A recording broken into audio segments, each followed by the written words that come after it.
नमस्कार मित्रांनो, इंडियन क्विझन्स हेल्दीफाईड या आपल्या चॅनलमध्ये तुमचं मनापासून स्वागत आहे।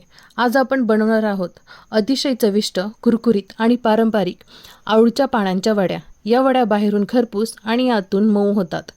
खास गोष्ट म्हणजे आजच्या या रेसिपीमध्ये मी चिंच आणि गूळ वापरलेला नाही। यामागचं कारण मी तुम्हाला पुढे सांगणार आहे, त्यामुळे व्हिडिओ शेवटपर्यंत नक्की पहा। चला तर मग रेसिपीला सुरुवात करूया। सर्वप्रथम मी स्वच्छ धुवून पुसून घेतलेली आळूची पाने तयार ठेवली आहेत। आता एका बाउलमध्ये पीठ तयार करून घेऊ। त्यामध्ये मी घेतला आहे अर्धा ते पाऊण कप बेसन, त्यामध्ये 2 चमचे रवा, 2 चमचे तांदळाचं पीठ, 1 चमचा धनेपूड, 1 ते 1.5 चमचा लसूण, मिरची आणि जिऱ्याचा ठेचा, हातावर चोळून घेतलेला ओवा, 2 चमचे तीळ, हळद, चवीनुसार मीठ, चिमटभर खायचा सोडा घातला आहे। आता हे सर्व साहित्य छान एकजीव करून घ्यायचं। त्यानंतर गरजेनुसार थोडं थोडं पाणी घालत पीठ तयार करायचं। याची कन्सिस्टन्सी ना खूप घट्ट ना खूप पातळ अशी असावी। व्हिडिओमध्ये तुम्ही याची योग्य कन्सिस्टन्सी पाहू शकता। आता एक एक आळूचं पान घेऊन त्यावर हे तयार केलेलं पीठ समान पसरून लावायचं। त्यावर दुसरं पान ठेवून पुन्हा पीठ लावायचं। अशा प्रकारे मी सर्व पाने एकावर एक ठेवून त्यांना पीठ लावलं आहे।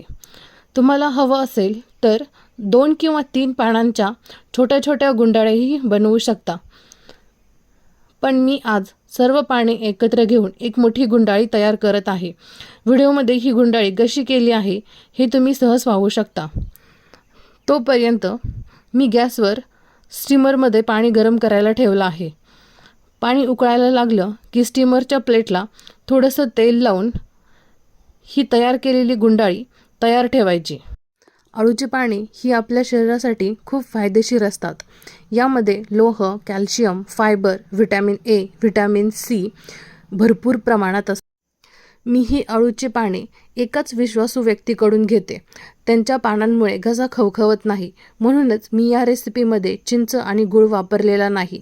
पण पुन्हा एकदा सांगते, जर तुम्हाला पानांच्या प्रकाराबद्दल खात्री नसेल तर चिंच आणि गूळ जरूर वापरा। त्यामुळे चवही छान येते आणि घसा खवखवण्याची शक्यता कमी होते।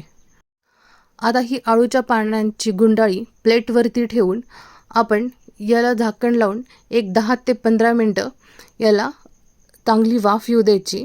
वाफ आल्यानंतर तुम्ही पाहू शकता वडी छान शिजलेली आहे। हात लावल्यावर ती हाताला चिकटत नाही, म्हणजे आपली वडी व्यवस्थित तयार झाली आहे। आता ती पूर्णपणे थंड होऊ द्यायची। गरम असतानाच कापली तर वडीचे तुकडे होऊ शकतात, त्यामुळे पूर्ण थंड झाल्यावरच आपल्या आवडीच्या जाडीचे काप तयार करून घ्यायचे। व्हिडिओमध्ये मी काप किती जाडीचे केले आहेत हे तुम्ही पाहू शकता। इथे मी पॅनमध्ये तेल गरम करायला ठेवलं आहे।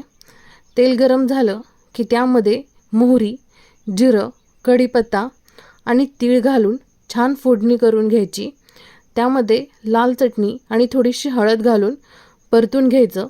आता या फोडणीमध्ये एक एक करून वडीचे काप घालायचे आणि सर्व बाजूंनी फोडणी व्यवस्थित लागेल अशा प्रकारे हलक्या हाताने परतायचे। मी या वड्या शॅलो फ्राय केल्या आहेत, त्यामुळे त्या बाहेरून छान खरपूस आणि आतून मऊ राहतात। तुम्हाला हवं असेल तर आधी वड्या डीप फ्राय करून नंतर अशा प्रकारे फोडणी करून त्यावरती घालू शकता। दोन्ही पद्धतीने वड्या अतिशय चविष्ट लागतात।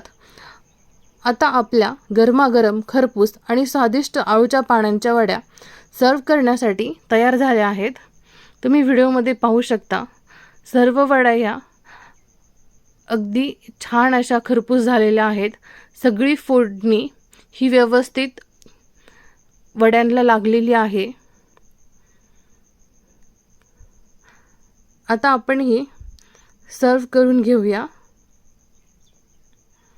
तुम्हाला ही रेसिपी कशी वाटली हे मला खाली कमेंट बॉक्समध्ये नक्की सांगा। तुम्ही ही रेसिपी तुमच्या घरी नक्की करून पहा। मला खात्री आहे की ही वडी तुमच्या घरच्यांना खूप आवडेल।